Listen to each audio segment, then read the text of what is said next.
The law is powerless. You know what he just said? What law you think he's talking about?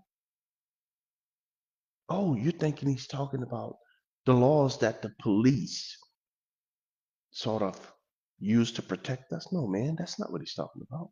What law? He's talking about the law of God, the law, the Old Testament. Remember, again, when you're studying the book, you have to pay attention to who who is speaking.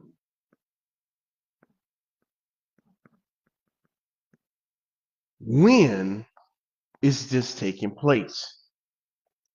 To whom is God talking? Okay. And you also need to know what age is being addressed.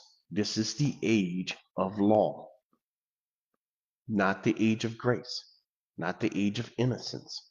All those things had different ways in which God would interact with people.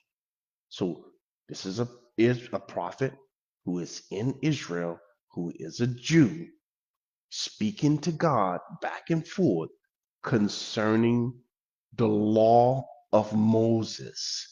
So when he make a reference to the law, he have no idea about our Second Amendment to the Constitution of the United States, your First Amendment, or your 100th Amendment, whatever it is. He have no idea about the rules in Saudi Arabia, about the laws over in the UAE or Russia or China or France. Forget it. He's not talking about none of that mess. What is he talking about? He's talking about the law that God gave to a man named Moses. He said, because the people are corrupt and the political leaders, who was the political leaders in Israel during that day? There was two of them. There were the priests and there was a king. So who is Habakkuk making a reference to?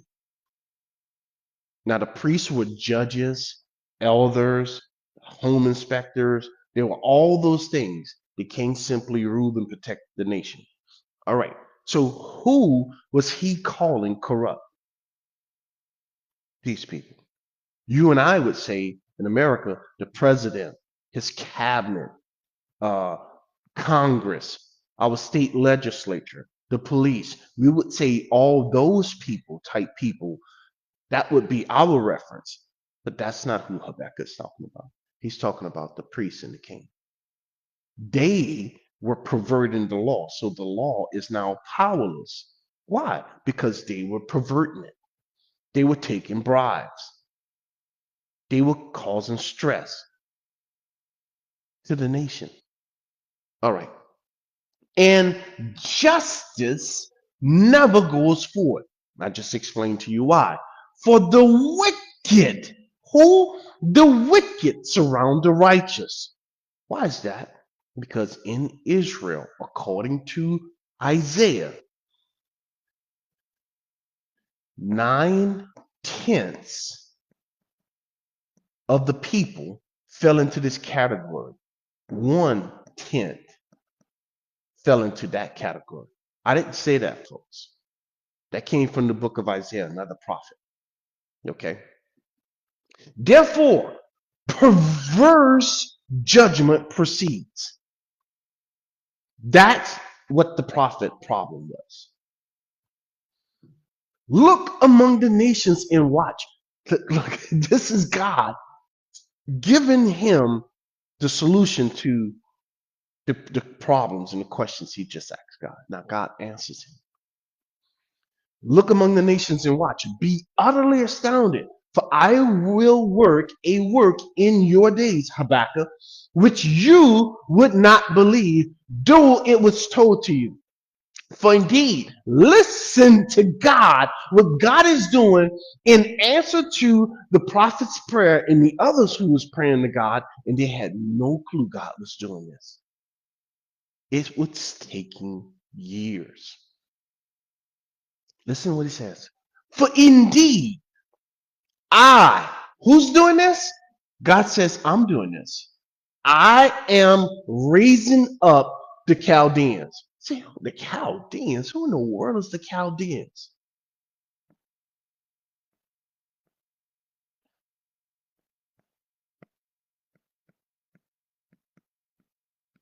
They were the Babylonians, led by King Nebuchadnezzar. It started with his dad, but Nebuchadnezzar made it great. God says, I am raising up the Chaldeans, the Babylonians. Why are you, God, the God of Israel, the Holy One of Israel, who loves Israel, sees your wife? Why in the world are you raising up another nation? They weren't just another nation. They were a multitude of nations. That's why it was taking so long. They were going around conquering a bunch of nations at this time. Remember, the Syrians had already conquered the northern kingdom of Israel. This is Judah, the southern kingdom in Jerusalem. God now is allowing Babylon to conquer Assyria. And now he's going to bring them against Judah. Listen to God. A bitter and hasty nation, which marches through the breadth of the earth to possess dwelling place, listen, that are not theirs. They are terrible and dreadful. Their judgment and their dignity proceed, listen, from God? No, from themselves. Wait a minute, God. Why in the world are you going to let somebody like that? Why are you raising a people like that? That's not you. That's totally against your character. Keep reading. Their horses are swifter than leopards and more fierce than even wolves. Their chargers charge ahead. Their cavalry comes from afar. They fly as the eagle that hastens to eat. They all come for violence. Wait a minute. They're coming where for violence, God? Oh, they're coming visit you, Habakkuk, over in Jerusalem.